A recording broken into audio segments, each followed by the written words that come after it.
자, 우리 지난주부터 요한계시록 강해를 시작했는데 오늘 두 번째입니다. 근데 마찬가지로 지난주에 이어서 계속 서론입니다. 근데 서론이 오늘도 못 끝낼 것 같아요. 8절까지 읽었는데 다 못하고 6절까지만 좀 해야 될 것 같습니다. 여러분, 지난주 말씀이 기억나십니까? 먼저 요한계시록이라고 하면은 사람들이 생각하는 것이 어려운 책이다, 또 부담스러운 책이다, 이렇게 생각을 하는데 그것이 아니라 로마 황제의 신격파를 거부하며 신앙을 지켰던 초대교회의 성도들을 위로하고 축복하기 위해서 하나님께서 주신 책이라는 거예요.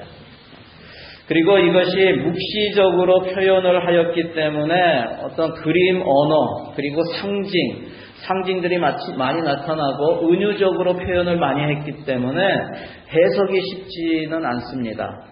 왜 이렇게 묵시적으로, 이 묵시라는 것은 어떤 문학의 형태라 그랬죠. 묵시적으로 표현을 해야 했을까요? 첫 번째는 주님의 재림과 하나님 나라의 영광을 보았는데, 하나님께서 보여주셨는데 그것이 너무나 황홀하고 장엄했기 때문에 인간의 언어로 표현하기가 힘든 거예요. 그러니까 그림으로, 상징으로 이렇게 나타나려고 한 것이 그렇게 된 거죠. 그래서 묵시적으로 표현을 할 수밖에 없었다 하는 것이 하나고, 두 번째 묵시 문학적인 표현으로 했던 것은, 이 묵시 문학이라고 하는 것은 유대인들이 박해를 받을 때 탄생한 박해 문화입니다. 그렇기 때문에 이 다니엘서도 그렇죠. 포로로 끌려갔을 때, 그래서 다니엘서에도 보면은 상징이 많아요. 은유적인 표현이 많고. 왜 그래야 했는가? 이것은 박해를 하는 사람들이 이것을 읽었을 때 잘 모르게 하는 거예요. 이게 무슨 말인지 눈치채지 못하게 하기 위해서 은유로 말하고 돌려서 말한 것입니다. 그때의 상황과 상징들을 그러기 때문에 우리가 알아야지 그것이 제대로 해석이 될 수 있는 거예요. 그렇지 않으면은 이것이 엉뚱한 방향으로 갈 수밖에 없어요. 그래서 이단들이 생기는 거예요. 자, 오늘 4절에도 그런 상징적인 표현이 나옵니다. 우리 성경책 이렇게 보시고 펴놓으시고 좀 같이 읽었으면 좋겠어요. 자, 4절 말씀 같이 읽겠습니다. 시작. 나 요한은 아시아에 있는 7 교회에 이 편지를 씁니다. 지금도 계시고 전에도 계셨고 또 앞으로 오실 분과 그의 보좌 앞에 있는 7 영과. 여기에 보면은 누가 썼는지에 대해서 나오죠. 요한입니다. 요한인데 누구냐 뭐 이러면 사도 요한이에요. 여기에 대해서 뭐 이견은 별로 없어요. 사도 요한이 누구에게 썼어요? 아시아에 있는 7 교회. 그리고 어떤 형태로 쓴 거예요? 여기에 이 편지를 씁니다. 서신서예요. 편지예요. 자, 그런데 여기에 보면은 아시아에 있는 7 교회에 보냈다고 합니다. 여러분, 아시아가 어디예요? 우리 조국 대한민국에 있는 곳도 아시아죠. 중국도 아시아고, 또 베트남도 아시아고, 필리핀도 아시아고, 인도네시아도 아시아고. 여기에서 얘기하는 아시아는 그런 극동아시아, 한국이 있는 데는 극동아시아라 그러죠. 또 베트남이나 필리핀이나 뭐 인도네시아 이쪽은 동남아시아 이러는데, 그런 아시아가 아니라 여기에서 얘기하는 아시아는 서아시아입니다. 서쪽에, 아시아에서 동쪽도 아니고 서쪽의 아시아예요. 그러니까 서쪽을 지나면 더 서쪽으로 가면 뭐가 있어요? 유럽이 있는 거죠. 그러니까 유럽 가기 전에 있는 그쪽이에요. 그런데 서아시아 지역을 이야기하는데 그 중에서도 어느 지역이냐면 아나톨리아라고 하는 지역입니다. 아나톨리아라고 하는 지역은 예전에 헬라어로 뭐라고 했냐면 미크라 아시아라 그랬어요. 미크라. 여러분, 미크라 아시아라는 말이 헬라어에서 나온 거예요. 그릭에서 나온 거예요. 미크라도 마찬가지예요. 여러분, 미크라가 무슨 뜻이에요? 여기에서 영어 마이크로가 나온 거예요. 작은. 그래서 미크라 아시아 하면은 소아시아예요. 옛날에 소아시아 지역, 그곳을 얘기하는 거예요. 지금으로 이야기하면, 간단하게 얘기하면 어디냐면은 터키입니다. 터키. 제가 굉장히 아는 척 많이 했죠. 그냥 쉽게 얘기해서 터키예요. 소아시아죠. 터키예요. 네. 그곳에 있는 7 교회에 편지를 보내고 있는 거죠. 그런데 여기에 나오는 7 교회라는 것은 두 가지 의미가 있어요. 하나는 역사적으로 실제 했던 교회라는 역사적 실제성이 있습니다. 또 하나는 상징적으로 표현한 대표성이 있는 거예요. 이 두 가지를 다 생각을 해야지 이것이 우리에게도 적용이 되는 거예요. 무슨 얘기냐면은 소아시아 지역에 역사적으로 실제 있었던 7개 교회에 편지를 하는 것입니다. 그 7개 교회의 이름은 요한계시록 2장, 3장에 가면은 다 나와요. 7개 교회의 이름이 나와요. 그런데 이 지역에, 소아시아 터키 지역에 7개 교회만 있었나요? 아닙니다. 그런데 왜 7개만 적었을까요? 8개 적을 수도 있고, 아니면 6개나 5개만 적을 수도 있고, 그랬는데 왜 하필 7개를 적었을까요? 여러분, 7이라는 숫자는 완전함과 대표성을 가지고 있어요. 이 7교회라고 하는 것은 당시에 실제 있던 교회에 보내는 것이지만 그 교회의 상황들이 모두 다른 모든 교회를 대표할 수 있는 것이라는 거예요. 그래서 7교회라고 하는 것은 여기에 나오는 7교회는 이 지구상에 있는 모든 교회를 대표하는 교회라고 우리가 받아들여야 됩니다. 그래야지 우리가 이 7교회의 말씀들이 우리 교회에 적용이 되는 거예요. 우리 교회뿐만이 아니라 이 땅의 모든 교회에 주시는 하나님의 말씀이라는 거예요. 여기에서 묵시 문학으로 쓰여진 요한계시록을 푸는 요한계시록의 상징과 은유를 푸는 코드들을 알아야지 된다고 지난주에 내가 잠시 언급했죠. 그걸 한번 좀 이렇게 짚고 넘어갔으면 좋겠어요. 여러분, 요한계시록의 상징과 은유를 푸는 코드가 있습니다. 그 첫 번째 코드가 뭐냐면은, 첫 번째 코드는 성경입니다. 요한계시록의 상징과 계시들은요, 구약을 알면은 아주 쉽게 다 풀리는 것들이 많아요. 특히 창세기, 출애굽기, 이사야, 에스겔, 다니엘, 예레미야, 스가랴 등에 나오는 그런 책에 보면은 나팔이 나오고 촛대가 나오고 유대 지파의 사자가 나오고 12지파가 나오고 바벨론이라고 하는 그런 상징들이 나옵니다. 그것이 다 요한계시록에 수없이 등장하는 거예요. 여러분, 요한은 이 계시록에서 한 250번이 넘는 구약 성경에 있는 내용들을 인용했거나 암시를 하고 있어요. 그렇기 때문에 요한계시록을 우리가 제대로 풀려고 한다면은 구약 성경을 알아야 합니다. 구약 성경을 잘 알면 알수록 요한계시록은 제대로 풀리게 되어 있어요. 그래서 요즘 새벽기도 때 계속 구약을 출애굽기부터 해가지고 지금 출애굽기, 레위기 여기 다 끝냈죠. 이제 내일 모레부터 민수기 이렇게 강의에 들어갑니다. 그리고 두 번째 이 요한계시록에 있는 상징과 은유들을 푸는 코드가 뭐냐면 숫자의 의미를 아는 거예요.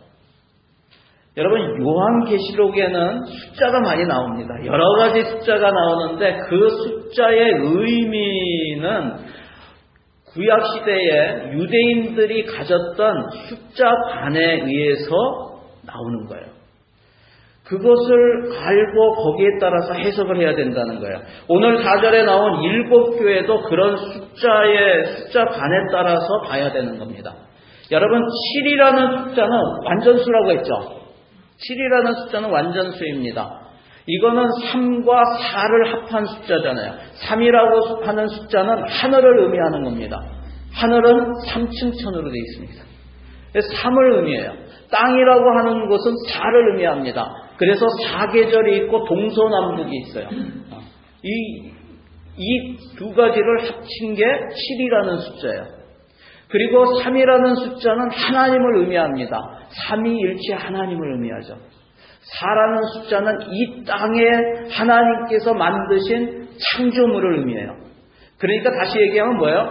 하늘과 땅 전체를 얘기하는 것이고 또 창조주와 창조물을 얘기하는 거예요. 이 모든 것을 합한 완전수가 7이라는 숫자예요. 그래서 여기 요한계시록에는 7교회, 또 7나팔, 7인, 7대접 이렇게 7이라는 숫자가 많이 나옵니다. 반면에 6이라는 숫자는 완전수 7에서 하나를 뺀 거죠. 여러분 하나를 빼면 어떻게 돼요? 완전한 것에서 하나를 빼면? 예? 제가 얼마 전에 우리 애들한테 그런 얘기를 해요. 너 이거 다 했냐? 그러면은 거의요. 이런 얘기예요. 그럼 내가 뭐라고 했냐면 야 옛날에 너 학교 붙었냐? 그러면은 누가 그러더라. 거의요. 거의 붙었다 하는 얘기는 무슨 뜻일까요? 떨어졌다는 얘기입니다. 7에서 하나 빼면 뭘 의미하냐면 불완전한 거예요. 완전하지 않다는 것을 얘기해요. 그래서 유대인들이 싫어하는 숫자 중에 하나가 6이라는 숫자입니다. 그리고 또 요한계시록에 많이 등장하는 숫자가 뭐냐면 12예요. 12. 12라는 숫자는 뭐냐면 구약에 보면은 이스라엘의 12지파를 의미합니다. 그리고 신약에서는 예수님의 12제자를 의미합니다. 이것이 12라는 의미예요. 그래서 이 12라고 하는 것은 하나님의 백성들을 의미하는 것이죠. 또 24장로가 나옵니다. 24장로는 12와 12를 더한 것이죠. 그러니까 구약에 있는 모든 하나님의 백성들과 신약에 있는 모든 하나님의 백성들을 합한 거예요. 그래서 모든 하나님의 백성들의 대표가 24장로입니다. 그런데 이를 더 강조하려면 어떻게 하냐면 12와 12를 더하는 것이 아니라 이번에는 곱합니다. 곱하면 몇이 돼요? 144가 됩니다. 그런데 여기에다가 유다 문화에서 헤아릴 수 없이 많은 수를 나타내는 것이 뭐냐면 1000이라는 숫자예요. 그래서 144와 1000을 합해버려요. 그러면 어떻게 돼요? 14만 4천이 나오는 거예요. 여러분 14만 4천이라는 숫자는 숫자 자체의 의미보다 헤아릴 수 없이 많은 수라는 그러한 의미를 가지고 있는 거예요. 거기에 144 하나님의 백성들 그 전체를 얘기하는 거예요. 그런데 이것을 그냥 문자적으로 해석해서 14만 4천 명만이 구원을 받는다고 하는 데가 있죠. 뭐예요? 신천지 같은 이단이 그렇게 이야기를 합니다. 유다 문화에 있는 이러한 그 숫자에 얽혀있는 그들의 숫자관을 알지 못하거나 무시해서 나오는 잘못된 성경 해석이 된다는 거예요. 여러분 우리가 또 많이 들어본 666이라는 숫자가 있습니다. 요즘 많이 논란이 되기도 하고 그러는데 사실 이 편지를 받아본 당시의 교회 성도들은요 666이라는 숫자를 딱 들으면은요 그냥 이해가 되는 아주 심플한 것이었어요. 이거는 AD 64년 네로의 핍박 때부터 네로 황제의 핍박 때부터 박해자에게 붙여진 숫자 이름이 666이었어요. 여러분 히브리 알파벳에는요 하나하나의 숫자를 붙여서 말하는 습관이 있었어요. 여기서 666이라는 숫자가 유래된 것입니다. 자세한 거는 우리 요한계시록 13장에 가면은 이제 나중에 지금 찾아보라는 얘기가 아닌가. 그때 되면은 666이라는 게 나와요. 그때 가서 자세히 다루도록 하겠습니다. 자, 요한계시록의 상징과 은유를 푸는 세 번째 코드가 있는데 그것은 묵시문학의 특징을 알고 보는 거예요. 묵시문학은 아까도 얘기했지만 박해문학이라고 했습니다. 그렇기 때문에 그 특징이 뭐냐면 하나님의 백성들을 지금 핍박 가운데 고난 가운데 있는 어둠의 세력 가운데 있는 그 하나님의 백성들에게 위로를 주기 위해서 쓴 책이라는 거예요. 그래서 하나님께서 이 말씀을 주셨을 때 거기에는 하나님의 백성들을 핍박하는 어둠의 세력들은 반드시 멸망한다는 것이에요. 그리고 하나님의 백성들에게, 믿음을 지키는 하나님의 백성들에게 하나님의 구원이 임한다고 하는 하나님의 메시지가 들어있는 거예요. 여러분, 이런 관점에서 보면은 이거는 박해받는 하나님의 백성들을 축복하고 위로하고 격려하기 위해서 쓰여진 거예요. 그런데 우리는 요한계시록을 보면서 와, 나 이거 안 하면 어떻게 되지? 불구덩이에 들어가는구나, 이렇게 벌벌 떨면서, 이거는 목적이 아니라는 거예요. 그것은 믿지 않는 사람들이나 그렇게 보는 것이지, 하나님을 믿고 믿음 가운데 살아가려고 하는 하나님의 백성들은 그렇게 보면 안 돼요. 요한계시록을 보면서 힘을 얻고 격려를 얻고 하나님 앞에 더 나아가는 그런 일들이 이루어지는 거예요. 여러분, 꼭 주제를 잊지 말고 그 주제 가운데서 이 상징과 은유를 풀어갈 때 이 요한계시록은 더 이상 어렵다, 무섭다, 두렵다 이런 생각이 없어질 줄로 믿습니다. 예레미야서 29장 11절에 하나님께서 말씀하시죠. 뭐라고 합니까? 너희를 향한 나의 생각은 내가 하나니 재앙이 아니라 평안이다라고 말씀하세요. 그리고 너희에게 너희 장래에 소망을 주려 하기 위함이라고 말씀하세요. 여러분, 하나님께서는 하나님을 믿는 하나님의 백성들에게 재앙을 주려고 하는 것이 아니라 평안을 주시기를 원하십니다. 우리의 장래에 소망을 갖기를 원하십니다. 여러분, 믿음을 가지시고 오늘도 이 말씀 가운데 평안을 얻으시고 소망을 가지시는 저와 여러분 되시기를 주의 이름으로 간절히 축원합니다. 오늘 4절을 보면은 뭐라고 되어 있습니까? 거기에 지금도 계시고 전에도 계셨고 또 앞으로 오실 분이라고 나오죠. 여러분, 이분은 누구신가요? 예수님이시죠. 그렇게 해석을 해도 됩니다. 그런데 여기에 지금 4절에 나오는 이분은 영원한 아버지 성부 하나님이십니다. 그런데 이것이 8절에도 똑같이 나오죠. 8절에도 지금도 계시고 전에도 계셨고 앞으로 오실 전능하신 주 하나님이라고 나옵니다. 여러분, 하나님은 지금도 계시고 전에도 계셨고 앞으로 오실 전능하신 분이십니다. 그러면서 8절에 보니까 뭐라고 돼 있어요? 나는 알파요 오메가다라고 말씀하세요. 이 표현은 요한계시록에 3번 나오죠. 여기서 알파와 오메가는 헬라어 그릭으로 알파벳의 처음, 영어로 얘기하면 A예요. 알파는. 그 다음에 이 오메가라는 것은 마지막 Z 얘기하는 거죠. 끝입니다. 그래서 처음과 마지막, 시작과 끝, 그리고 완전함을 의미하는 게 알파와 오메가라는 것이죠. 여러분, 그렇습니다. 하나님은 처음 창조 때 이미 계신 분이세요. 그리고 세상 마지막 이후에도 계신 분이세요. 구약에서는 같은 표현으로 뭐라고 썼냐면 하나님께서 자신을 알려주실 때 뭐라고 해요? 나는 스스로 계신 자다. 그런 거예요. 그러니까 창조 안에 계신 분이 아니라는 거예요. 창조 밖에 계세요. 그래서 창조를 하신 분이 바로 알파와 오메가라는 거예요. 여러분, 그런데 여기서 특이한 점이 있지 않아요? 우리가 보통 얘기할 때 뒤에도 그런 표현들이 나와요. 뭐라고 표현하냐면 우리가 보통 얘기할 때 어떻게 해요? 과거, 현재, 미래 이렇게 얘기하죠. 나만 그런가요? 반응이 없어.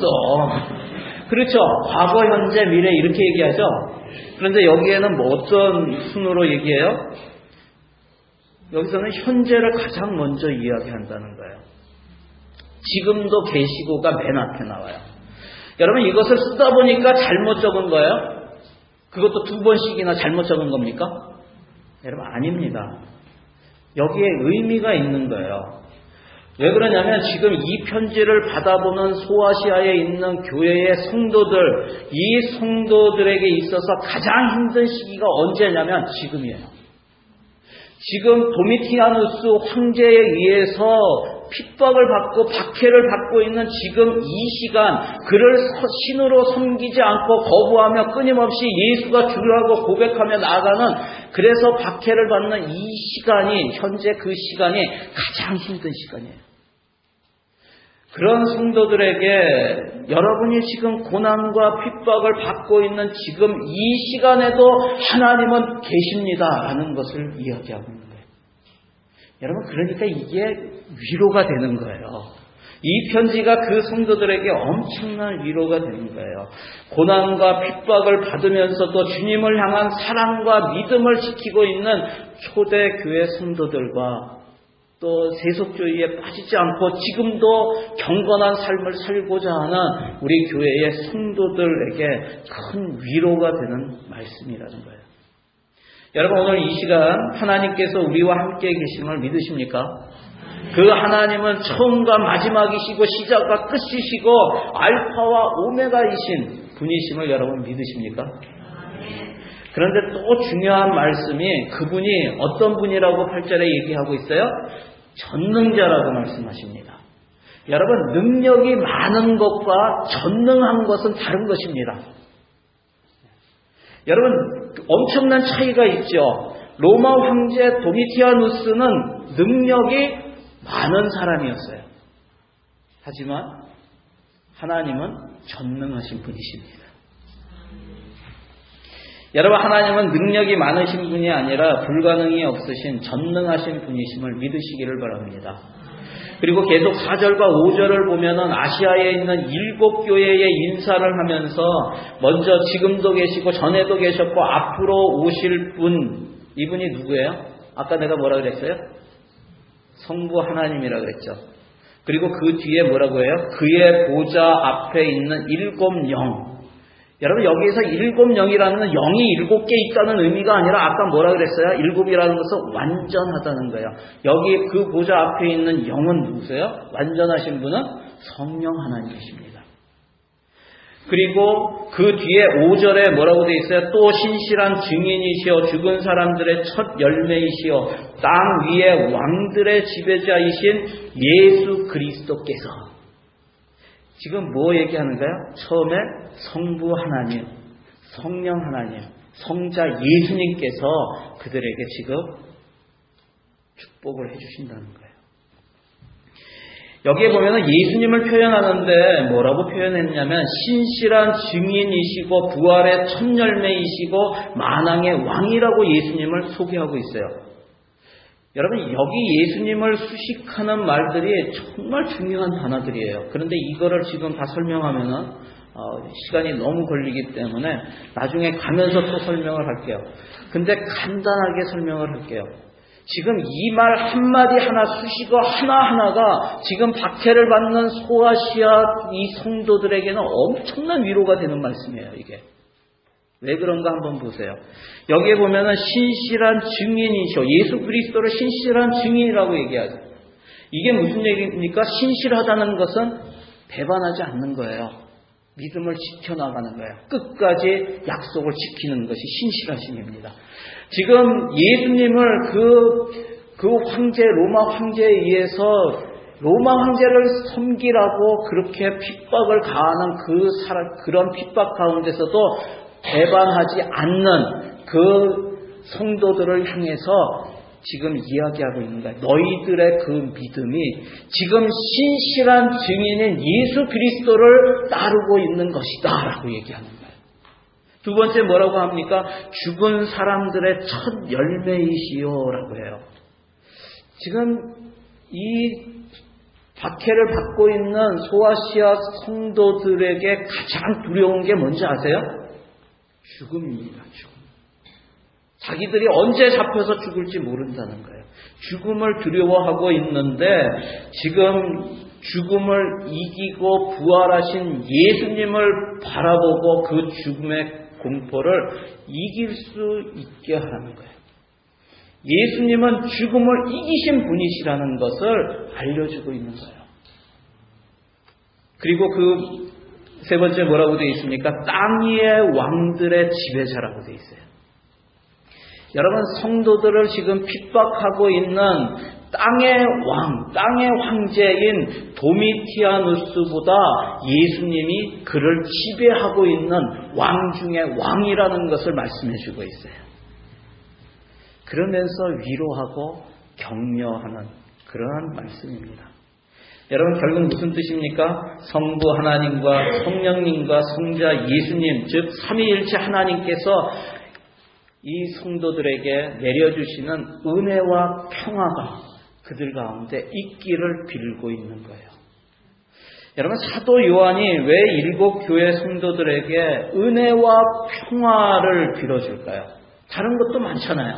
그런데 왜 하필 은혜와 평화예요? 신약서의 이 서신서에 보면은 은혜와 평화를 자꾸 얘기하는 게 많아요. 왜 그럴까요? 뜻이 있기 때문에 그래요.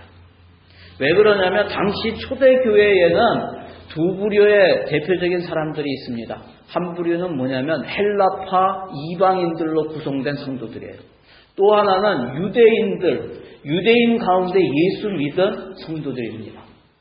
그런데 은혜라는 게 뭐예요? 은혜는 받을 자격이 없는 사람에게 하나님께서 그냥 거저주신 사랑이 은혜입니다.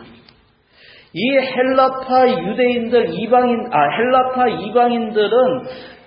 한 번도 하나님의 백성이라고 칭함을 받은 적이 없어요. 한 번도 하나님의 백성이라고 띄워준 적이 없어요. 자신들이 구원받을 것이다, 하나님의 백성이 될 것이라고 생각해 본 적이 없어요. 그런데 예수 그리스도를 믿음으로 말미암아 구원을 얻은 거예요. 그러니까 그 구원의 기쁨과 감격이 얼마나 크겠어요. 이것이 다 나의 자격에서 오는 것이 아니라 하나님의 은혜로 주어진 것이구나 하는 그런 마음들이 크기 때문에 날마다 이 사람들은 은혜를 선포하며 살았어요. 여러분, 그래서 헬라파 이방인 출신의 성도들, 이 사람들에게 사도 요한이 성부 하나님과 성령 하나님과 성자 예수님의 은혜가 너희에게 있기를 빌어주고 있는 거예요. 이에 반해서 유대파 성도들은 어떤가? 그들은요, 어렸을 때부터 인사하는 법부터 뭘 배우냐면 하나님의 평강으로 인사를 해요. 이것을 보고 또 그렇게 하면서 자라왔어요. 지금도 그렇게 인사합니다. 이스라엘 사람들 어떻게 인사해요?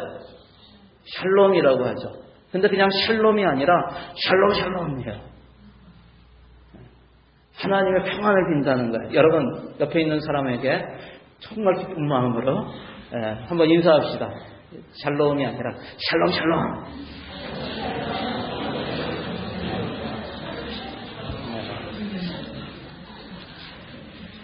여러분 그 인사 들으니까 평안이 와요? 여러분 근데 이 샬롬, 이 진정한 평화가 어디에서 옵니까? 구원 받음으로 인해서 오는 영혼의 만족감에서 와요. 나의 죄로부터, 죄의 문제, 내 인생의 죄의 문제, 죽음의 문제, 이 모든 문제가 해결된 데서 오는 거예요. 내가 구원받았을 때 그 하나님이 주시는 영혼의 만족감으로 말미암아 이 평화가, 진정한 평강이 우리 가운데 임하는 것이에요. 또 하나가 뭡니까? 하나님과 원수되었다가 이제는 하나님의 자녀로, 하나님 나라의 백성으로 하나님과 화합하게 된 것이에요. 여기에서 진정한 평안이 온다는 거예요. 여러분, 저와 여러분에게 하나님의 평화가 가득하기를 바랍니다. 여러분, 하나님의 그런 하나님과의 관계에 화목에서 오는 평안함이 우리 가운데 있으면은 그 하나님의 사랑으로 다시 이웃을 사랑하게 되면서 이웃과 다시 평화하게 되는 거예요. 화목하게 되는 거예요. 여러분, 유대인들은 이로 인해서 오는 마음의 평화와 담대함을 사모하고 있었어요. 그래서 사도 요한은 그들에게 하나님으로부터 오는 평화가 너희에게 있기를 바란다고 그렇게 기도하고 있는 거예요. 지금 사도 요한은 그들이 사모하던 은혜와 평화를 이야기하고 있습니다. 그런데 이 은혜라는 것은 뭐예요? 여러분, 은혜는 믿음의 여정의 시작이라는 거예요. 그죠? 여러분, 어떻게 구원받았어요? 은혜로 받았죠. 우리가 하나님의 자녀가 된 것은 나의 공로가 하나도 없이 하나님의 은혜로 받은 거죠. 믿음의 시작은 은혜로 시작합니다. 그리고 그 은혜, 구원받은 그 은혜의 그 믿음의 시작의 완성은 뭐냐면 평안이라는 거예요. 평화라는 거예요. 하나님의 은혜로 구원받고 영원한 생명을 소유한 하나님의 백성들은 죽을 때까지 갖게 되는 것이 뭐예요? 그 영혼의 상태가 평화라는 거예요. 저와 여러분에게 평안이 있기를 바랍니다. 그 은혜와 평화가 있길 빌면서 사도 요한은 그 은혜와 평화가 어떻게 우리에게 임했는지를 설명하는 것이 5절 마지막에 나오죠. 우리 5절 후반부 같이 한번 읽겠습니다. 예수 그리스도께서는부터 시작. 예수 그리스도께서는 우리를 사랑하시며 자기의 피로 우리의 죄에서 우리를 해방하여 주셨고. 아멘. 여러분, 하나님의 사랑이 얼마나 큰지를 우리에게 보여주는 사건이 바로 예수님의 십자가예요. 사랑의 크기는요, 그 사랑을 위해서 내가 어떤 대가를 치를 수 있느냐에 따라서 결정이 되죠. 내가 내 아내를 위해서 얼마만큼 해줄 수 있는가에 따라서 결정이 되죠. 당신 날 위해서 죽을 수 있어? 뭐 이러면 죽겠다 하면은 그만큼 사랑하는 거죠. 여러분, 여기 마이크가 있어요. 제가 이 마이크를 얼마에 주고 샀더라? 기억이 잘 안 나는데 이 마이크의 가치가 얼마 정도 될까? 내가 예를 들어서 500불에 샀다. 여러분, 이 마이크의 가치는 얼마짜리예요? 500불짜리죠. 내가 500불을 지불했으면 이 마이크의 가치는 500불이에요. 이 마이크는 500불짜리 마이크예요. 여러분, 그러면 여러분의 가치는 얼마나 될까요? 어떻게 알아요? 여러분을 사기 위해서, 여러분의 생명을 사기 위해서 지불한 값을 보면 안다는 거예요. 여러분을 살리기 위해서 여러분의 생명값으로 지불한 값이 얼마냐면은 바로 예수님이에요.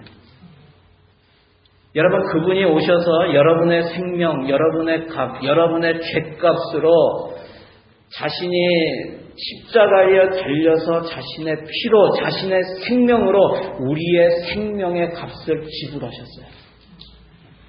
예수님께서 십자가에서 달려 죽으시면서 한 말씀 중에 다 이루었다라고 하는 말씀이 있어요. 예수영전 모임에 들어오면 이 얘기하죠. 이것이 헬라어로 뭐라 그랬어요? 테텔레스타이라는 말입니다.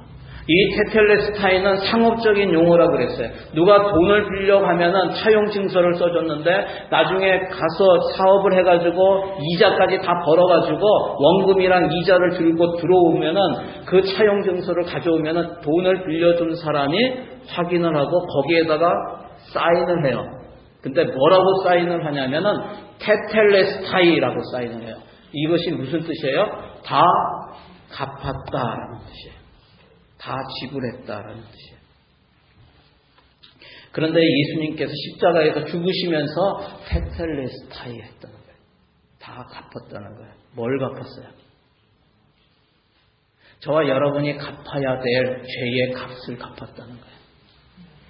저와 여러분이 지고 가야 될 그 십자가를 예수님께서 우리의 죄를 다 대신 담당하시고 십자가에서 죽으심으로 내 생명값을 다 갚았다는 거예요.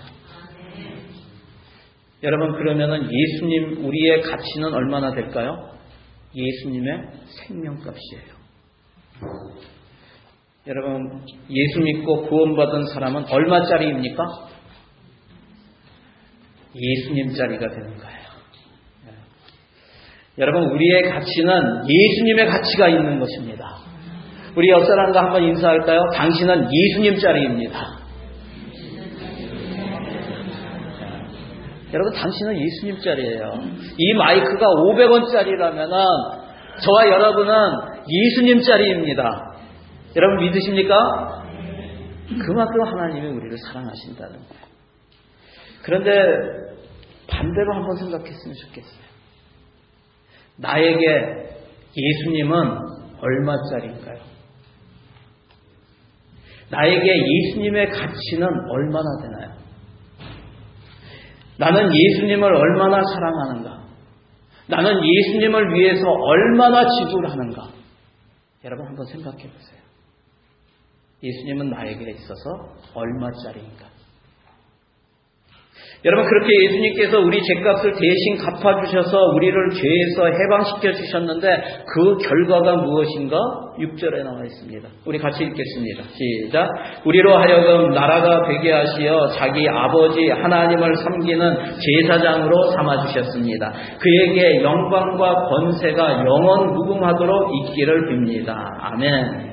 우리가 예전에는 죄인이었고 죄의 포로였고 죽음을 향해 달려가던 인생이었는데 예수로 말미암아 우리로 하여금 하나님 나라가 되게 하셨다는 거예요. 그리고 하나님을 섬기는 제사장이 되게 하셨다는 거예요.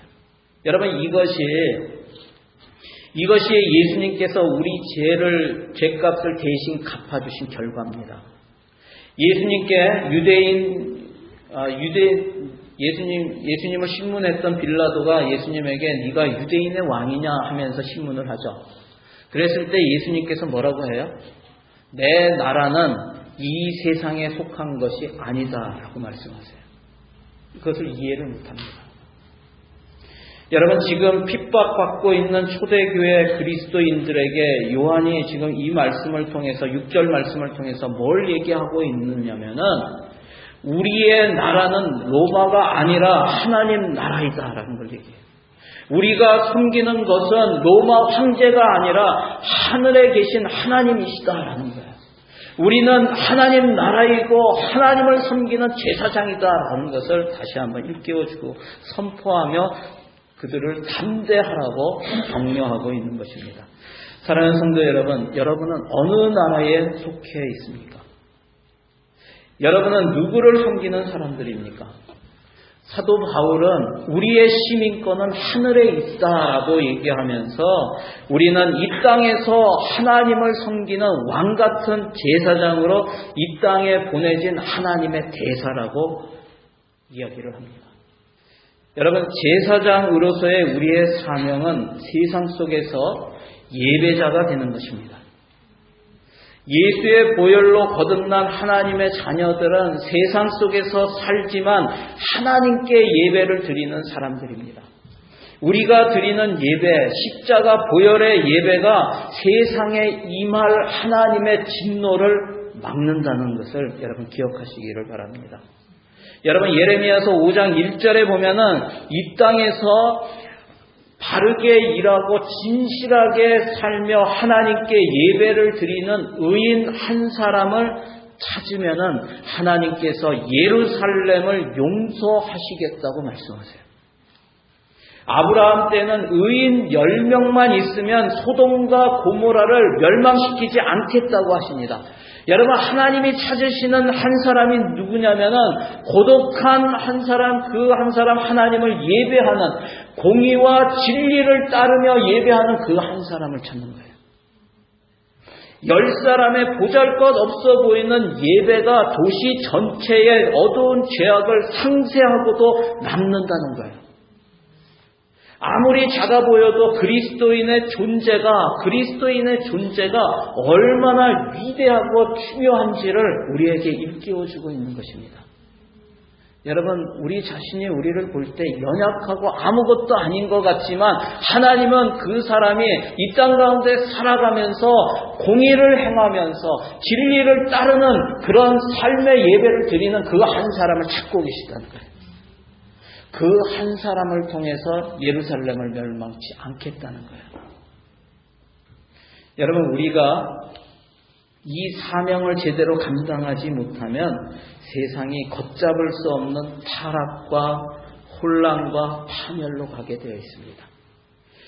여러분, 나라가 망하는 것은 정치가 잘못돼서 또는 경제가 잘못돼서가 아니라 근본적으로는 교회가 타락했기 때문에 그렇습니다.